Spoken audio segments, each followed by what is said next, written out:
Hi, and welcome to our seminar as part of the Lit Collective Festival. Today we're going to be looking at the concept of home, particularly involving women of colour in Britain. We're going to discuss that mainly around three texts. The first one is a poem by Suhaiymah Manzoor called British Born, from her recent book. And we've got a poem by Raha called I, 9 times 9. And we also have an essay by Sally Shakti Willow called Writing Utopia Now. So what we will do is we'll kind of look at those poems each individually first, and then after that we will look at the essay. And here today I have Aniqah Majid and Mubeenah Waheed, so I'll just throw over to them to introduce themselves. Hi, I'm Anika. I think me and Mubeenah's sort of undergraduate journey is very much intertwined. We both did English language and literature at the University of Sheffield, and we just graduated not so long ago. I'd say technically about a month ago, I think. Hi, my name is Mubeenah Waheed, and like Anika said, I also did English language and literature. Anika and I have known each other since first year, which has been a good 3 years. So we're used to having these literary discussions and sort of just talking about concepts and themes a lot. So we're really looking forward to the seminar today. Yeah, and I haven't actually introduced myself. I'm Loma Jones. I'm a second year PhD candidate at the University of Sheffield, looking at BAME poetics, predominantly by women of colour who have recently published work and who are kind of in Britain mostly, or tied to Britain in some sort of way. So yeah, it's going to be a seminar that we're doing today, but also a sort of alternative seminar and kind of general discussion, obviously, focusing on women of colour, which we all are. So yeah, I guess we will go on to look at Suhaiymah's piece first, British Born.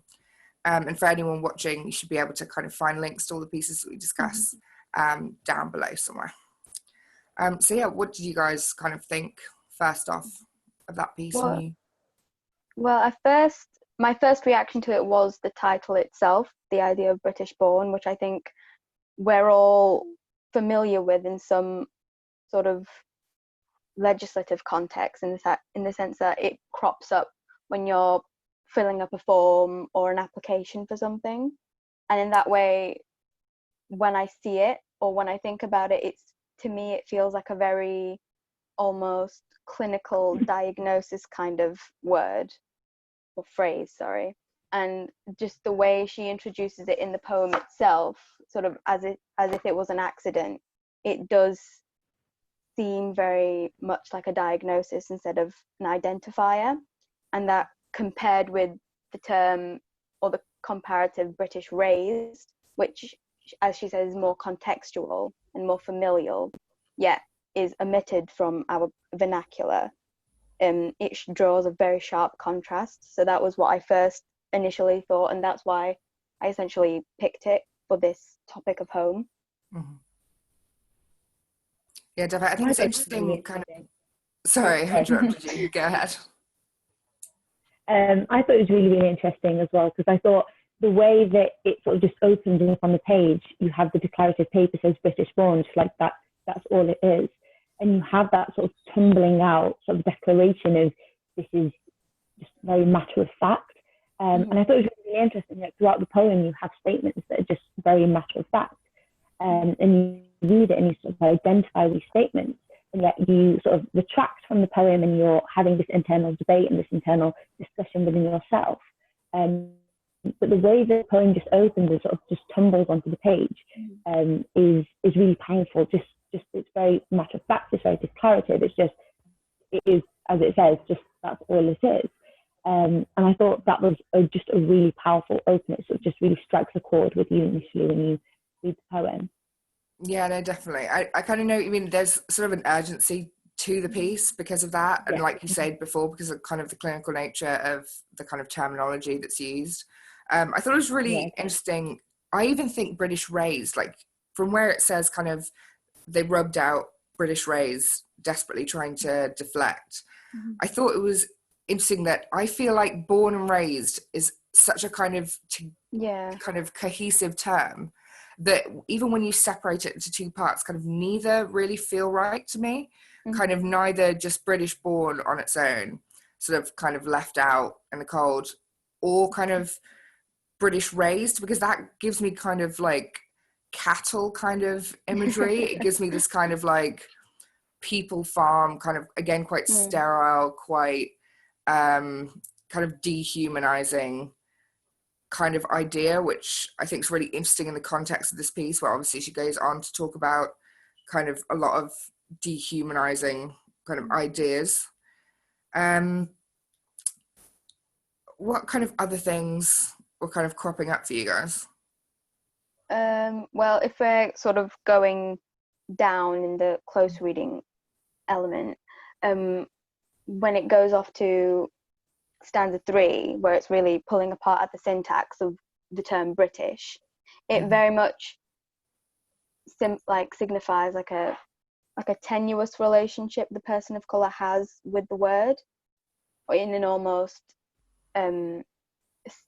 angry way, with lack of a better term. Like, instead of just British, he's always Brit-ish. I thought that was really interesting and very symbolic of the idea of nationhood, and by separating him to the morpheme of ish, it makes it perceive like his relationship to his own home and nation of Britain is itself weak, and that is further compounded by like the next stanza. No, definitely. I'll just like read that bit out just because it's one of my favorites as well, kind of where it goes, but he's British born, not British, Brit-ish, never British. I really love the kind of semantics that they go into with that, like, yeah, just the kind of word play and that idea, like you were saying, of being like divorced from your own nation, and that being very apparent in the language.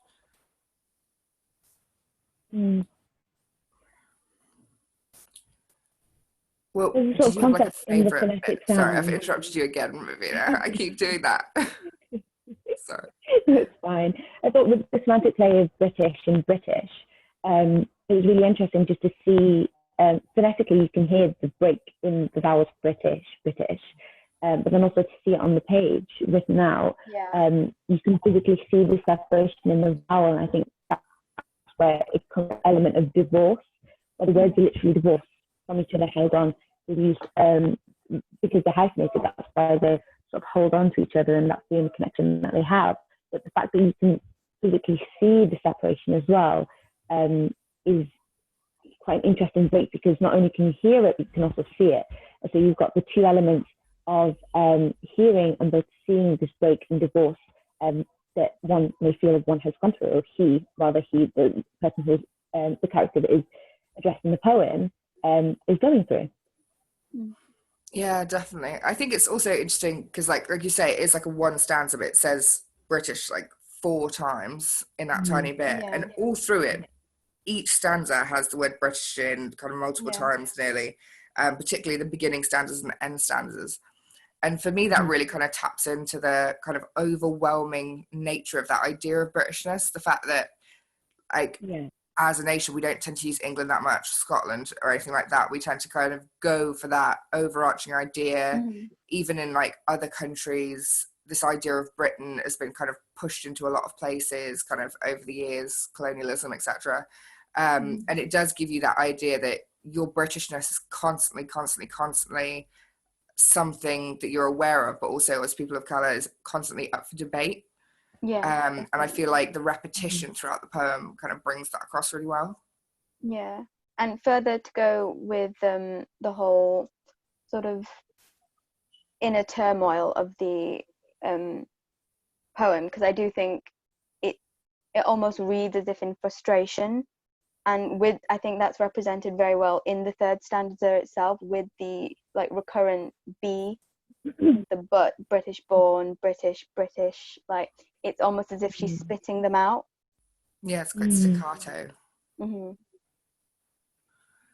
I think as well, like, I find it interesting because obviously we're about to go into kind of the next piece, but I just wanted to kind of look at the end of this piece and where it kind of shifts, obviously, because we've had this kind of whole idea of this kind of him character that's obviously from kind of looking at the previous information, kind of inspired by the person that was kind of behind the kind of 7/7 incident in London.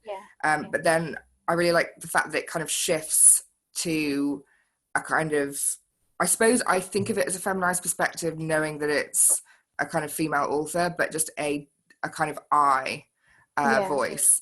And well, I guess it is, obviously it kind of discusses the female, the woman feels over me and looks straight through me at the kind of search at the airport. And I think it's really interesting how it kind of comes back to the body, because it's kind of been discussed kind of his skin, when it kind of goes, must be the fact of his grandparents' blood, must be the fact of his skin, and then goes back to her saying neon hijab and signposted skin, scanner goes off, obviously. I just wondered what you guys thought of that kind of turn to the kind of the individual rather than this kind of external person that was being talked about before, as well as also the idea of blood and skin, because I guess we're about to go into that with the other poem as well. Yeah, I think it's really interesting how, just as Anika was talking about the inner turmoil aspect of the poem, but I recognise that I think the poem is more, for me, it's sort of really, there is, there's quite a strong resentment to the poem, or sort of resenting feeling within the poem, but it's also quite explanatory, I think.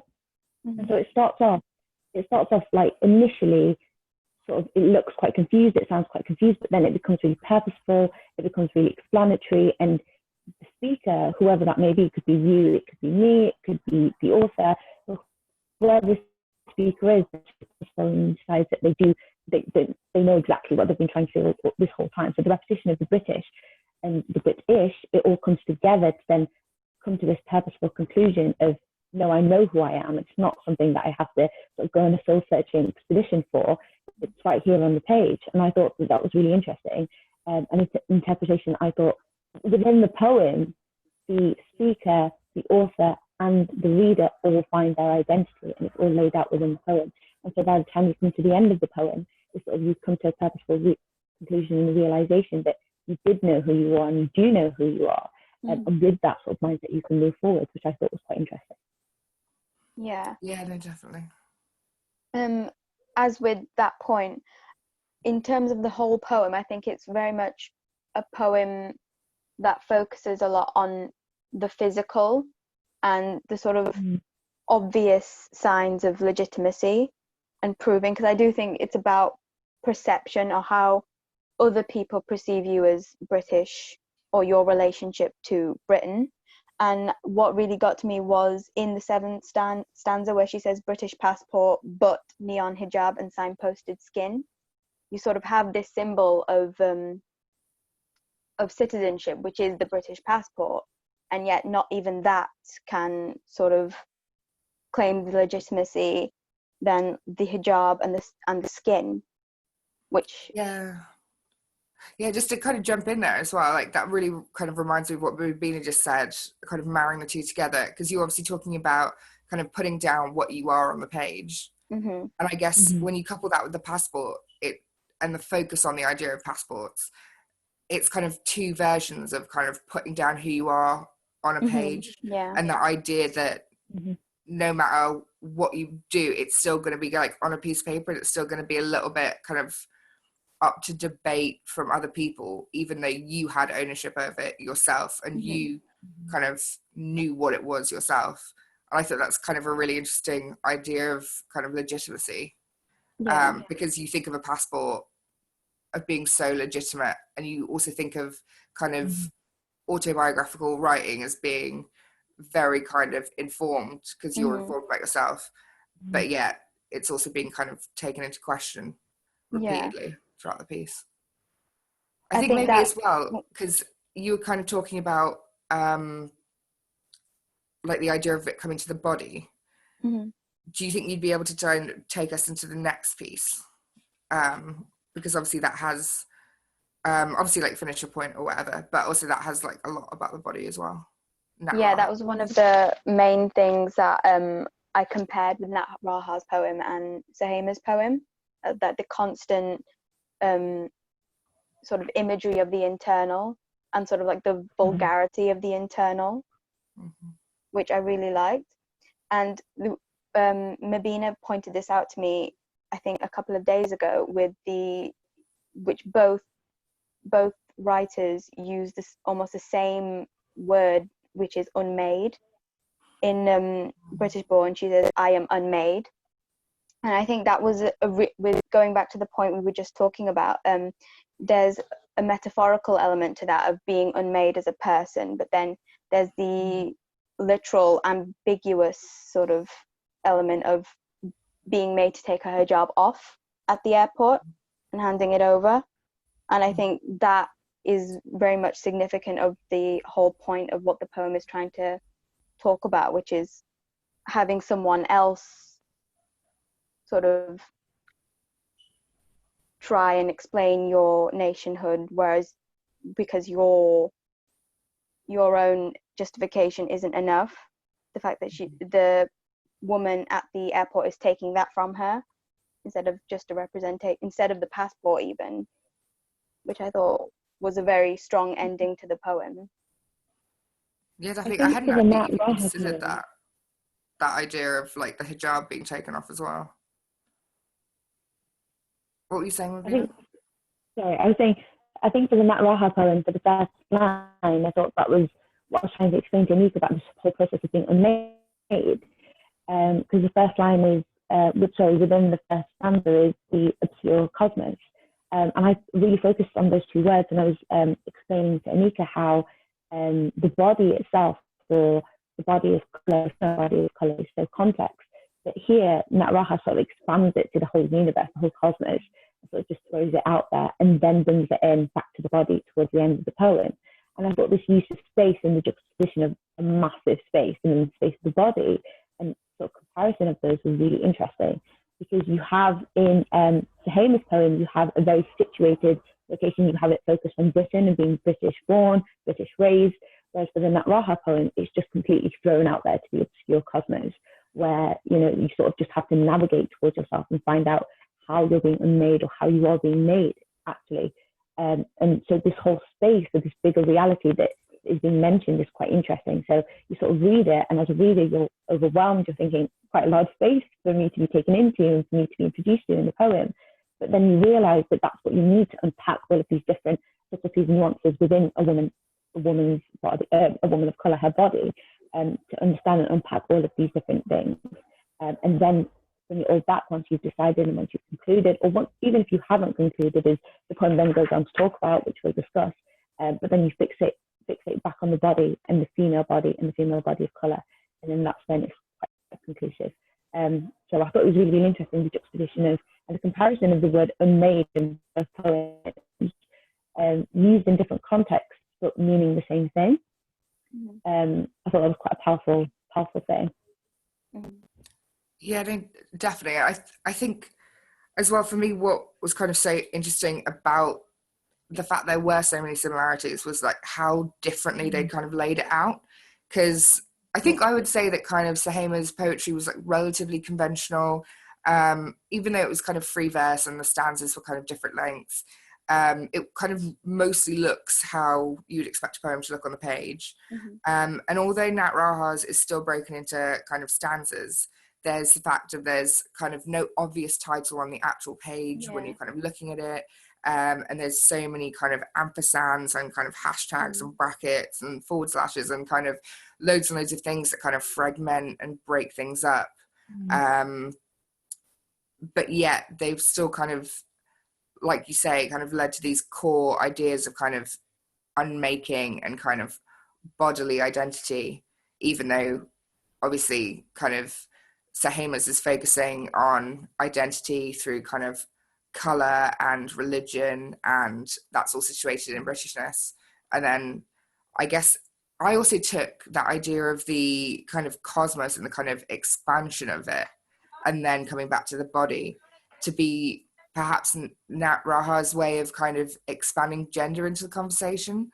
Because obviously when we go through the poem, there's lots of the similar imagery about kind of institutional racism, but then there's also the kind of sexualization of the female body and the idea of kind of gender and the kind of perceptions on trans female bodies of color and stuff, which I suppose I felt like was drawn in by this idea that those issues will obviously be kind of regardless of nation, won't they? They'll be kind of planet-wide, universe-wide, I suppose, experiences. So I kind of got a little bit of that as well. Yeah, with the Nat Raha poem, I remember when I first sort of opened it up, I was very much intimidated by it. I was like, oh no, not one of these poems. Like it almost automatically, I was like repelled. But then the more I read it and reread it, the more interesting it got to me. And I think that was, I can't assume, but that was like, for me, like what the poem was supposed to do. It's supposed to make you feel very, very much intimidated and uncomfortable. And that's sort of symbolic of the sort of duality of self in terms of being a woman of color and the idea of home and Britain. I think that was like very much hit me from the back of my head kind of thing. Like I really liked it for that reason. Yes, it's quite kind of uncomfortable and it's quite difficult. And I think that's so purposeful and that is so kind of on the nose. Like it is almost impossible to write a poem about such uncomfortable and pervasive topics without making the experience somewhat kind of uncomfortable. And I love the fact that like I'm exactly the same. I remember when I first read anything by Nat Raha, I was just like, probably never going to decipher this. But I really, really love the kind of the use of enjambment, the way she kind of breaks up her lines and kind of plays with words so much throughout it. I'm just going to grab like one of the first one that I can find really, but there was one that I particularly love. Oh yeah, when it says a rustic allegory, regen, narrating cities, and when she doesn't even use the same, she allows the word narrating to just be the word narrating, even though you know your brain kind of also has regenerating kind of. I love the way that she kind of does that and just puts kind of layer on layer of language and kind of breaks kind of any and all rules that she feels like breaking throughout the piece. I kind of become really addicted to that as I'm reading it. I find it really, really interesting. Yeah, it's like, it's almost like a recurrent thing. And what really got me was in the first stanza, she breaks apart the word possible and impossible. And I think she does that again by the end of the stanza or by the end of the poem. So there is the idea of the impossible and the possible sort of clashing together continuously throughout the poem. And I think it makes for like a really radioactive experience. Like it's like almost simultaneous readings that can be slightly different. It kind of gives it a bit more of like a living kind of feel to it for me. I thought it was really interesting how her sort of manipulation of the traditional form of poetry, like you said, Loma, it sort of reflects the uncomfortability of the situation and the topics being discussed. Whereas Manzoor Khan's poem, you've got the sort of even though it does sort of break some traditional tropes of poetry, but it largely follows them.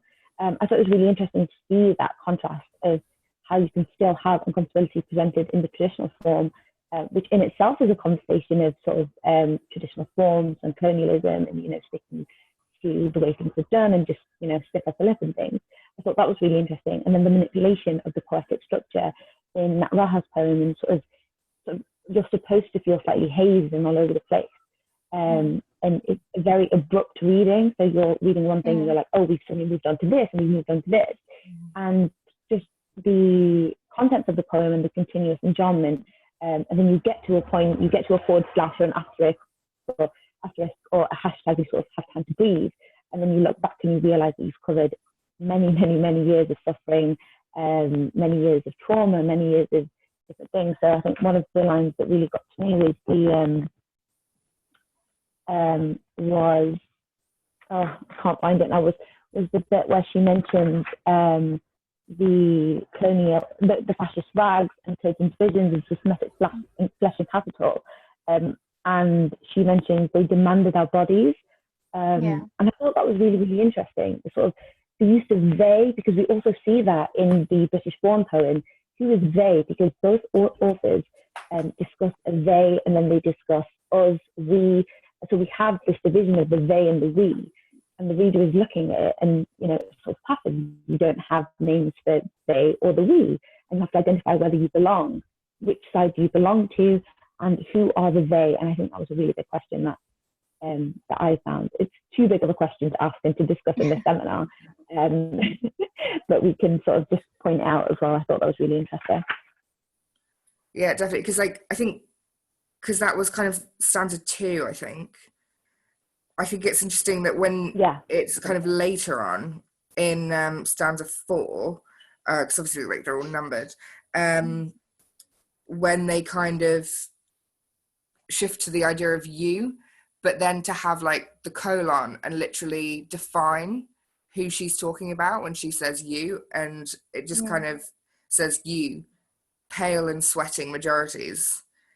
And where it continues on to go, pathetic smears and intonations, assured and arrogant thieves.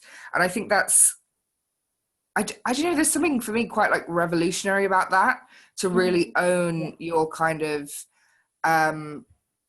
your, I guess, instability as a kind of a woman of colour, let alone a trans woman of colour in this country, but then still really be kind of brazen and kind of completely outspoken and pointed. I think the word pale is so pointed, that kind of that division between kind of the experiences of people of color, the experiences of kind of Black people, and then the experiences of the kind of majority of the country, which is obviously kind of white Anglo-Saxon kind of lineage and stuff, and to really kind of point that out in a really hard way. I find that so interesting.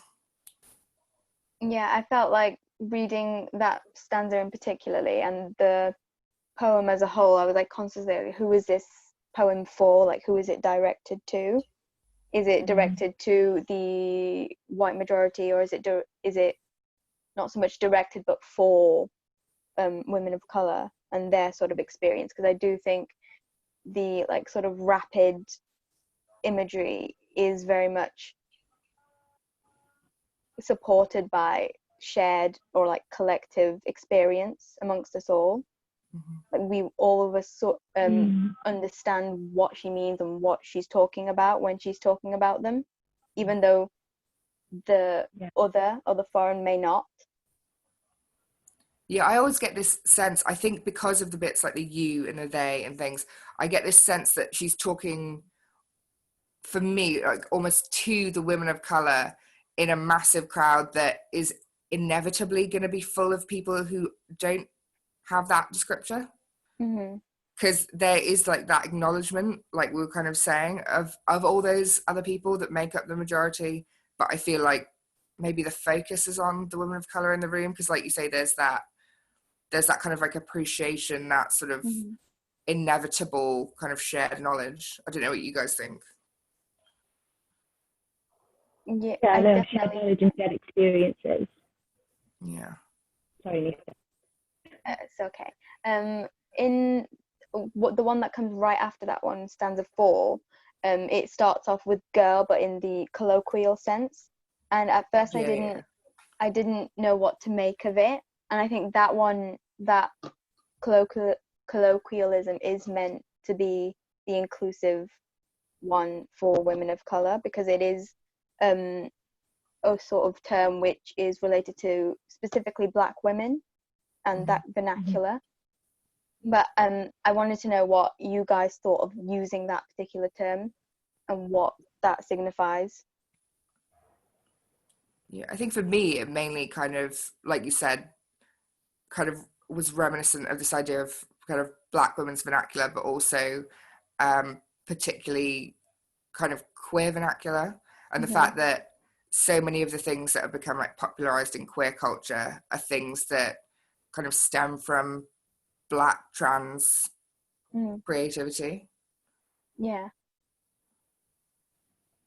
Yeah.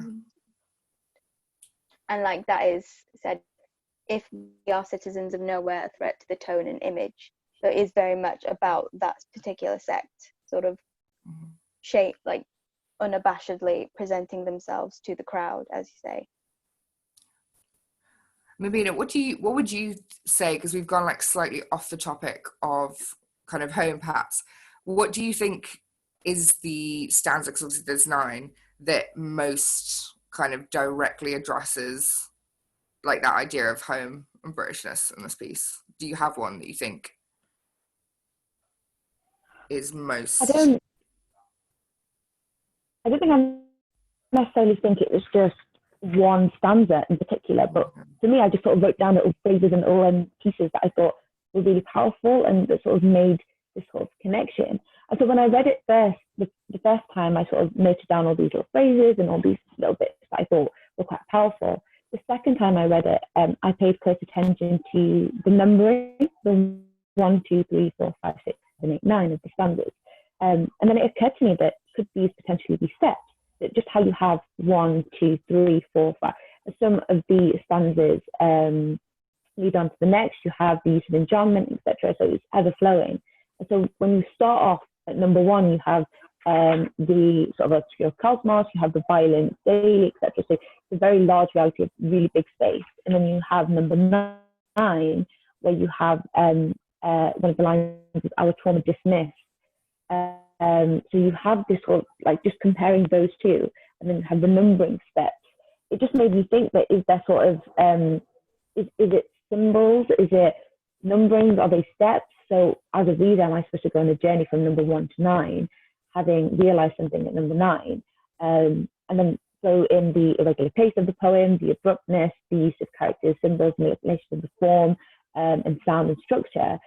And then you have this very confusing sort of blindly wandering, trying to navigate through this very confusing poem, or what looked like initially a very confusing poem. You arrive at number 9.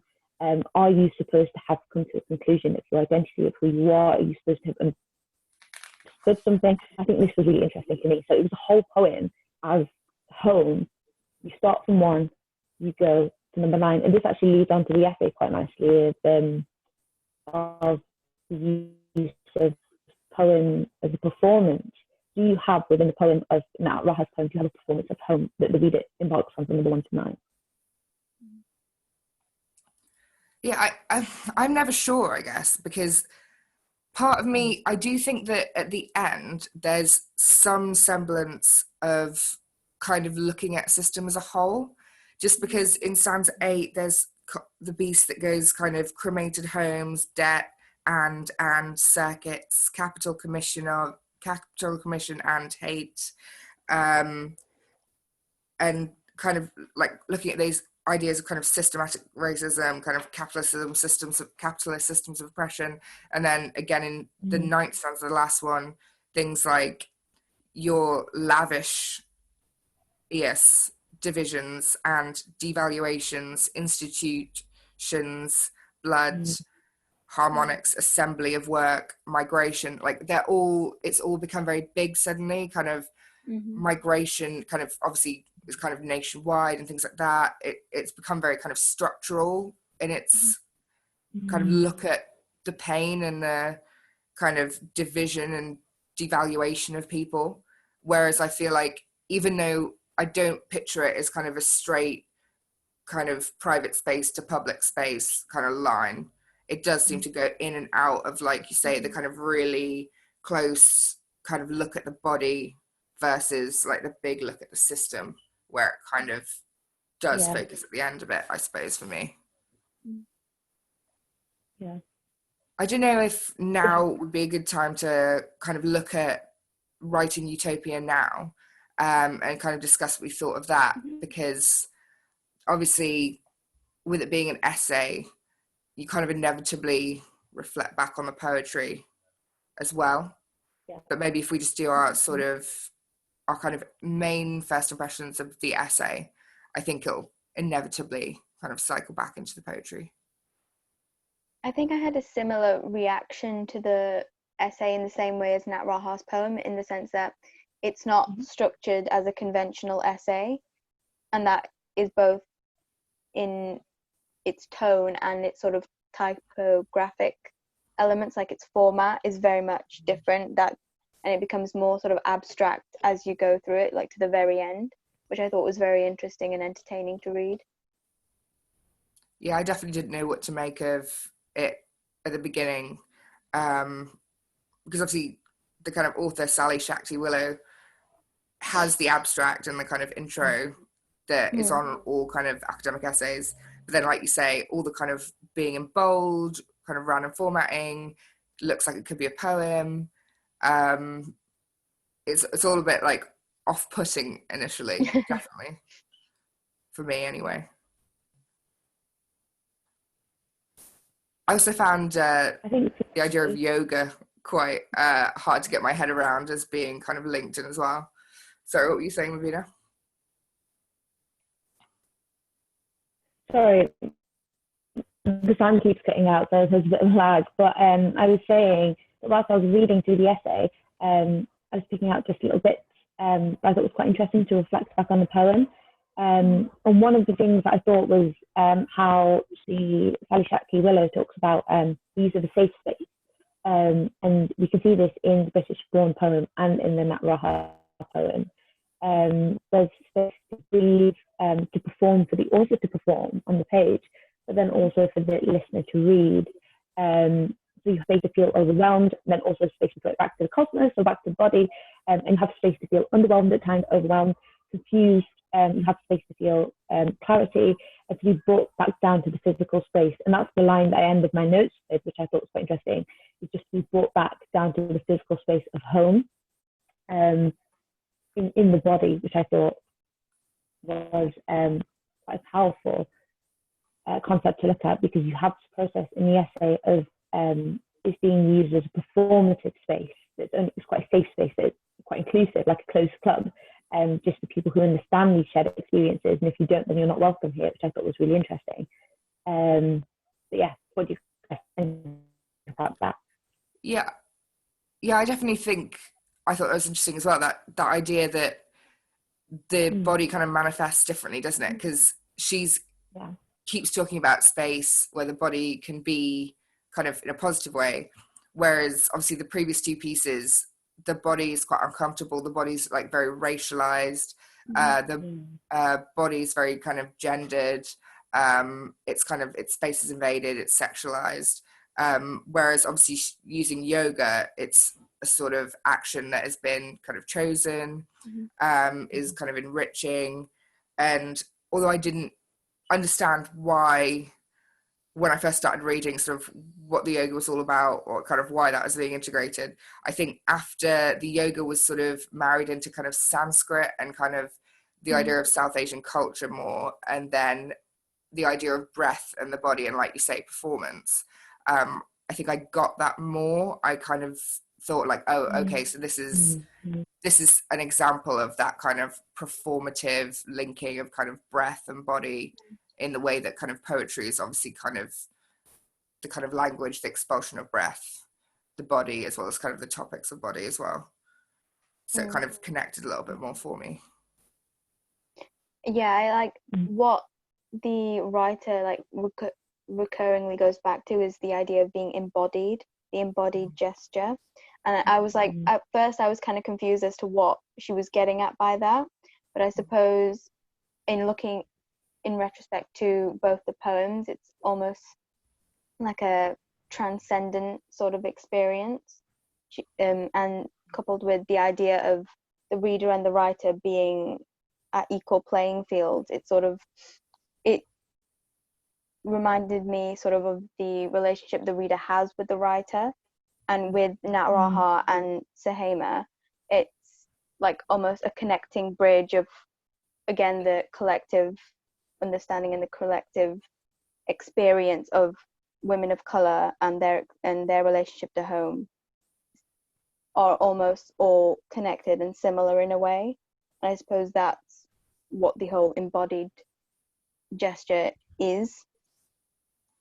Yeah, definitely. I think as well, I liked the kind of optimism after the kind of negative aspects of the previous poems, because obviously the whole idea of a utopian poetics and the kind of things that I've kind of written down the kind of rules, if you will, of things like non-alienation between reader and writer, listener and speaker, things that is performative, that anticipates and does not describe, that's poesis, not mimesis, that connects you by textual threads, where it's non-alienating, it's to do with breath, openness and space.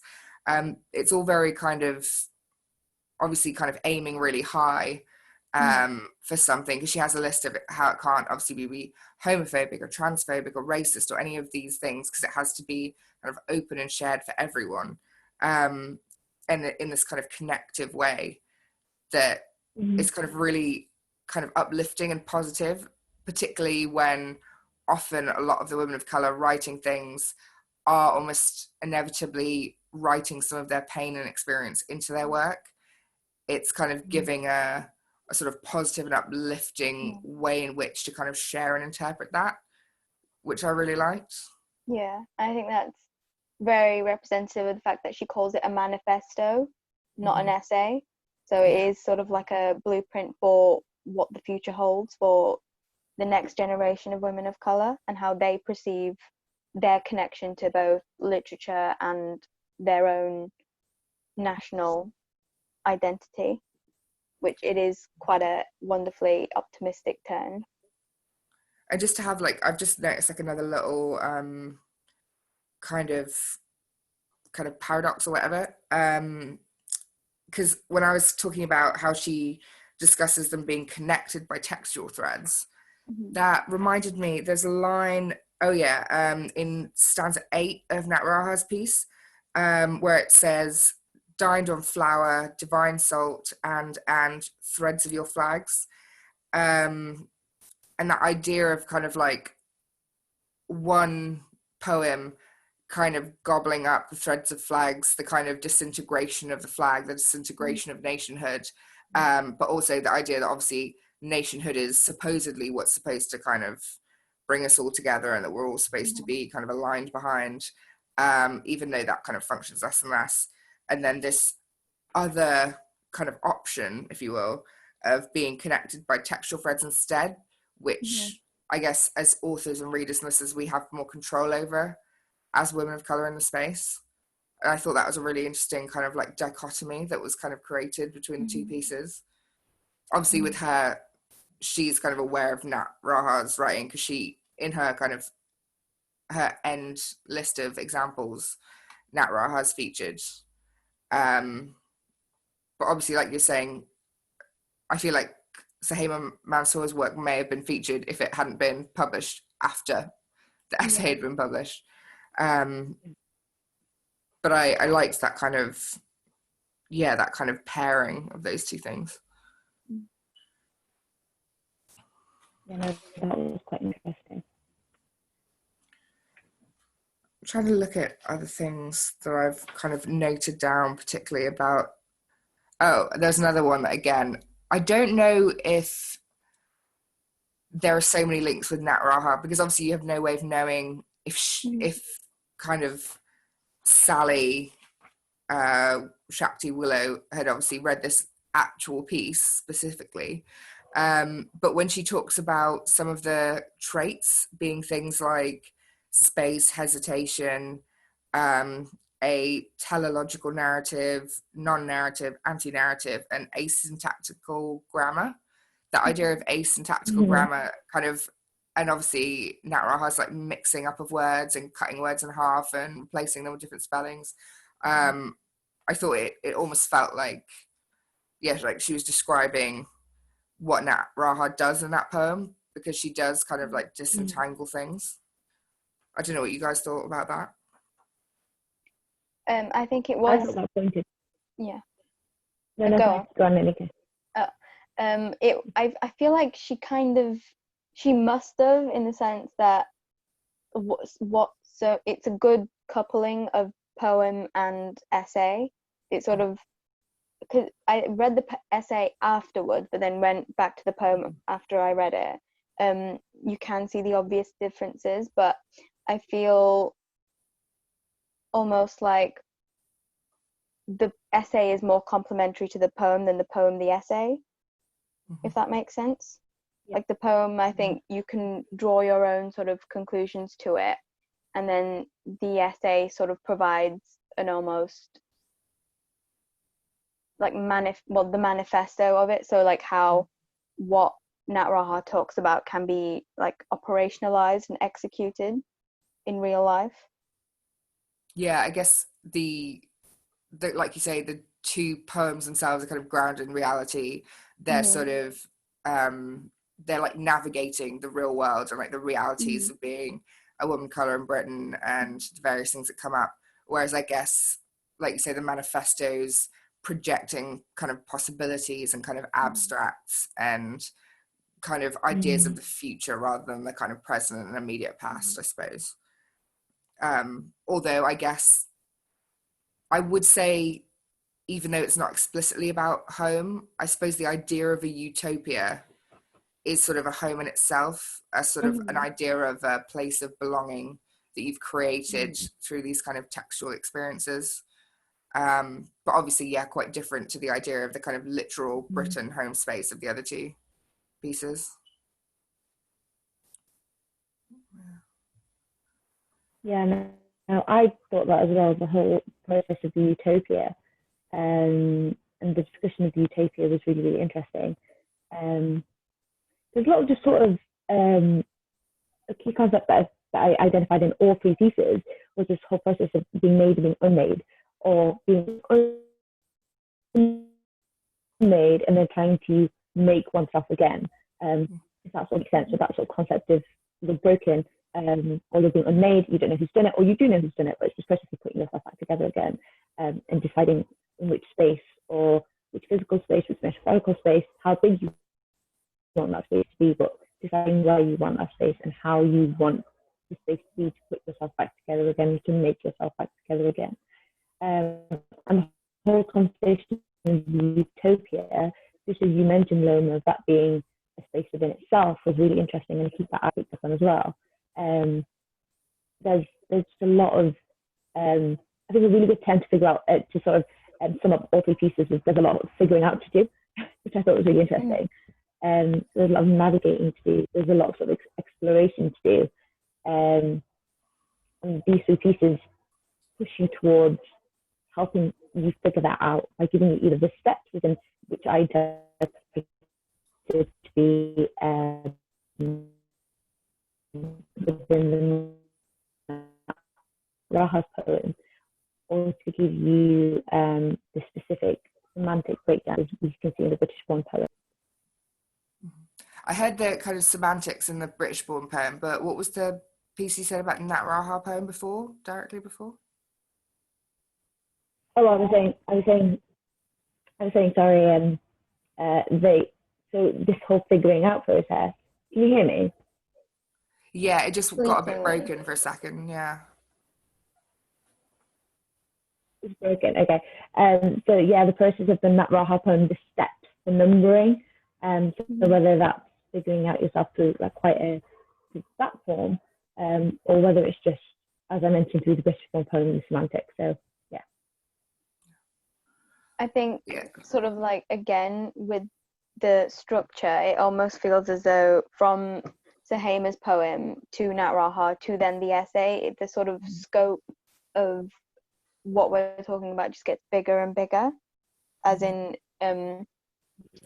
Suhaiymah's is very much narrative and internal about like a specific experience, and then that turns to Nat Raha's, and which is a lot more like all four corners of the universe, and then that goes to the essay, which talks not about the present but about the future.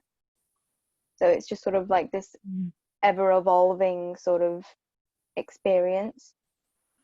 Yeah, and it has a bit of a cycle for me as well, because I suppose whether it's the body of the kind of man at the beginning of the poem or the woman in the airport at the end of the poem for Suhaiymah Manzoor's piece, it is centered around like people, their skin. It mentions kind of blood, and it's bodily. It's kind of the woman feels over me and looks straight through me. It's very bodily. And then, like you say, we kind of go out or in and out, because obviously we have bits of the body. Kind of, she discusses like in 5 kind of, we define femmes, know here to dissect your imposition, bark organs so late in the day. It kind of does go into kind of bodies and specifics, but also because there's so much more, it encompasses loads of things. But then I really like that with Willow's piece, you get to sort of come back to your breathing and come back to the body.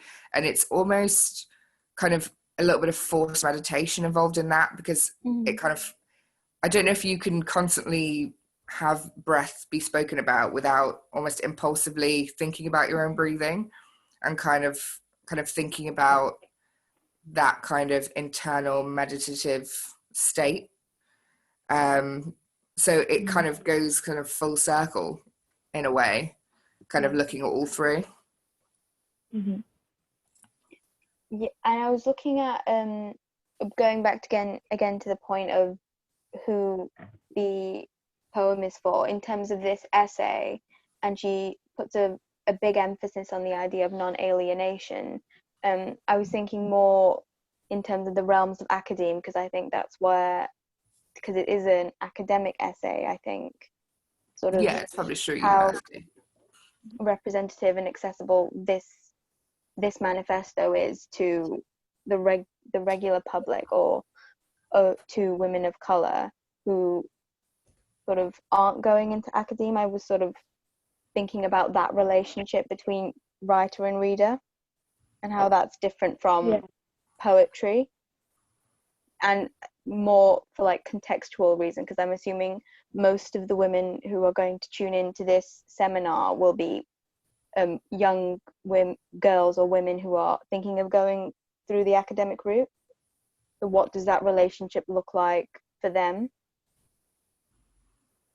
Yeah, I suppose so. I suppose that's always, I mean, I suppose we don't know kind of who will be kind of watching or listening and things like that, but I do wonder that a lot, that idea of kind of who is it for. And I do worry sometimes, particularly with poetry, kind of reading it, writing it, accessing it, kind of, are things kind of accessible enough to the people who they're actually written for? Because I feel like poetry in the kind of recent past has been quite kind of elitist subject, or perhaps sort of in general in the past, literature for pleasure has been quite like an elitist thing, and I feel like it's only just maybe starting to change. I think Suhaiymah's book in general is more aimed at everyone. I feel like it is kind of written in quite a direct experiential way, so that you can just kind of access it, which I suppose is indicative of sort of a move in the right direction. But like you say, with academia and kind of essays, it is very difficult to kind of know if something like this, that's kind of a manifesto for utopian poetics, kind of how much that is gonna reach kind of women of color in general, or just people in general, because academia is kind of by its nature slightly kind of closed off. Yeah, that was definitely sort of a thing I questioned a lot during my undergrad, and the sort of essays we interacted with, which were from women of color, like Samira Ahmed and those people, Sarah Ahmed, sorry. I was sort of asking myself, well, who is this? Like, who are you writing this for? Are you writing this for all women of color, or just women of color who are in academe, which I think is in itself a really strange identity, because you sort of adopt the language of the institution, which outside people don't really understand, and the sort of turmoil of that. You and I, Anika, had a lot of conversations about that throughout our entire 3 years of undergrad, where we'd read something, whether it would be a poem or, I don't know, an essay or something. We would discuss it and sort of break it down and have a look at where we fit into it. And even in the seminars, we would sort of create, I think it's really interesting because it links back to the uncomfortability of the Nat Raha poem. Sometimes we would create quite uncomfortable spaces within our seminars, because we would ask direct questions of, well, where do we fit in? Because we have a similar sort of shared experience.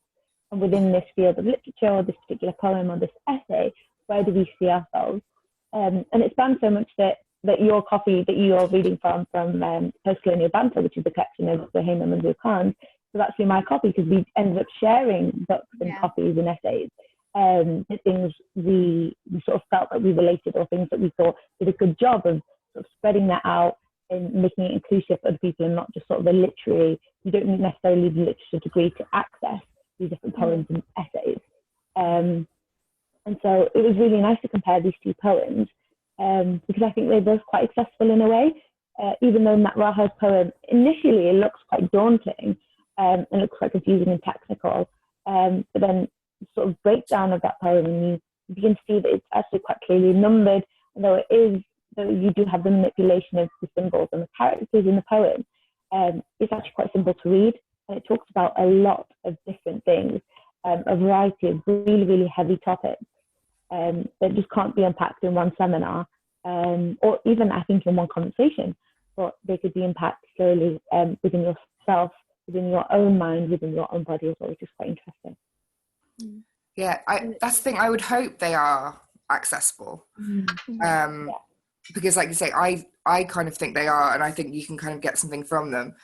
But then, kind of to be devil's advocate, I sometimes wonder, because we've all gone through the system already, are we already too much a product of the system to know how it would be to read it from outside the system? That would probably be kind of quite a good thing to kind of look at as well. Like at a later date, the idea of kind of, do you read things differently if you haven't gone through the so-called academic process of how we are supposed to, in quote, look at literature? I'd be interested to see kind of, do you feel differently about it? Do you have a different idea about it? But although I do think it's really, really positive just to kind of hear both of your experiences, because obviously I did this course, goodness knows how many years ago now, 5-6 years ago, the same course, same university. I would have been at the exact same point you are, but without having anyone in the class with a shared experience to kind of share those books, kind of have that kind of dynamic with. So for me, that's almost some kind of process and like progress of the idea of kind of home and literature and kind of the connectivity of female women of color in academia kind of happening in front of me, because in the space of kind of 6 years, I'm hoping not just in this one instance, but like that's been happened for me, where I know it didn't happen in my year group just because there weren't enough women of color. There was like 2 in the whole. By the time you cut that into different subjects and seminars, you're just never going to be in the same class. So I think it's really interesting that you guys already had that community of like sharing literature and kind of being able to make those kind of literature specific connections in the exact same kind of place, but at a slightly different point in time. I think that's quite kind of positive, I hope. Maybe a move towards the utopian poetics. I don't know. I suppose in that way, sort of the concept of home can be very much extrapolated to academia and what relationship women of colour have to the university and the institution, and how that could change. Because with me and Mubeenah's relationship, it was almost this sort of this aha moment where we were given like small materials of sort of inclusivity, or like writing by women of color. So we had, in first year, I think we looked at Toni Morrison, and we almost, for me, I didn't really expect to look into that, because it was almost as if I wasn't thinking of race at all. And then when it was given, it was almost sort of like, oh, I didn't know like it could be like this. But then we had this sort of conversation of how it's still sort of lukewarm in the sense that it's about women of color, but it's almost foreign in that it's an American woman sort of understanding her experience of racism. And as we know, race relations in Britain is like completely different to that of America. So then it's sort of, with the institution, are we going forward more to including, you know, our own experiences, like women of color of Britain? Are we going in that direction of including them in the curriculum and them in the collective?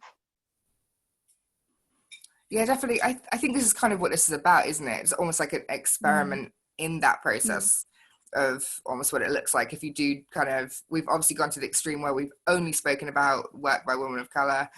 We are all women of color, and so we've kind of made it a completely closed circuit. I guess I hope that we are moving forward, because I know kind of 6 years prior to you guys being in first year, I don't think I had any option to do the Toni Morrison text, or perhaps it was a kind of an optional module that I just didn't take. But again, it was sort of, I can count on one hand the books by people of color, let alone women of color. There can't have been many at all by women of color, because I can't think of one off the top of my head. So I guess that implies some progress, but I would totally agree with you that I think at the moment, I feel like academia is still a little bit of an anti-home for women of color. I think that's why we've got kind of books like Taking Up Space coming out, and books like British, and books like Why I'm No Longer Speaking to White People About Race, all those kind of books based in real life experience, all of which at some point engage with being a woman of color, or being a Black woman, or being a brown woman in academia. Because like you say, I think it is still a bit of a token gesture. It is still one other person in the class. There is kind of like a long way to go between, even though we aren't where things have been, where there was no women, let alone women of colour in academia, I feel like we're definitely not at the utopian poetic stage of the game. No. I don't know what you guys think. I think that's the beauty. If you kind of want to do closing statements, and then we'll I was going to say that's quite a nice conclusion to the seminar, and quite a fitting end. That you've got these little pockets of home, or sort of what we've done here could be seen as a utopian home, and you have little pockets and spaces where you feel that you can discuss literature and art and poetry in a way that you said. Whether that's, you know, Aniqah and I sharing books, or talking about, you know, essays we really like, or introducing our peers to them, and sort of making our own little collection of our own academic resources, or whether it's this seminar, but you've got these spaces of where you can discuss these things, and it's quite nice. It's a nice shift towards this utopian poetic stage that we hope to one day get. I think, going back to your point, Loma, about women in academia, the one thing that sort of I'm looking more for is the voices of women who probably aren't in academia, because I think with a lot of the top women of color that we've covered and that we've talked about, both in our undergraduate experience and presently, we all come from that line, from the retrospective of the university, and I'm curious as to what women of color not from that experience think about in terms of home, and articulate that. And then that goes back to like the essay with the relationship between writer and reader. As a reader who probably isn't in academia, or is not yet probably thinking about it, like, what is their relationship to it? Because for me personally, I feel like academia is kind of good in that it asks a lot of questions of you. Like, it's made me more curious about women of color in literature, and I don't think I would have questioned it if not gone through that experience. But with the sort of multi-modality of like sharing stuff now, like over social media, which I feel like we have like Instagram poets and things like that, I think has literature itself become more accessible to women of color now, rather than the sort of elitist academe? And is Yeah, that the I mean, I future? hope it has, definitely. And I think, like you say, with Instagram posts and things like that, Yeah. I think it must have done, because you don't have to physically kind of be at university using the libraries to kind of get access to that. But when you're kind of talking about women outside academia, I also think that's really, really important. But I think actually kind of accidentally on purpose sums up quite well the fact that obviously this is for the kind of Lit Collectives Festival, and that because the Lit Collective was kind of born out of women who were school age, who were all women of colour, all doing the book club, which only looks at books by women of colour. It kind of solves that problem in a way, because by being school age, it's impossible for you to have gone into that kind of higher education space. You're kind of still at the educational space where kind of everyone by law is forced to go through it. So it's still very kind of even, if you will, in some ways at least. So I think maybe that's kind of helpful and useful too, because it's kind of pre-academia. So there's no way of knowing kind of the paths people are going to take from then on. And so I suppose some of those kind of opinions that are shared in that way will inevitably be people that perhaps don't end up going on to academia. But I definitely know what you mean. I feel like it needs to be much more of a fluid kind of discussion and dissemination of knowledge between lots of different women of color, now that we're kind of getting on this kind of train track of people being able to publish more things that they want and being able to put things out in different media representations. I think moving forward can only be kind of a good thing. And kind of being able to cross those boundaries. I think we're almost getting into kind of what is knowledge, who owns learning.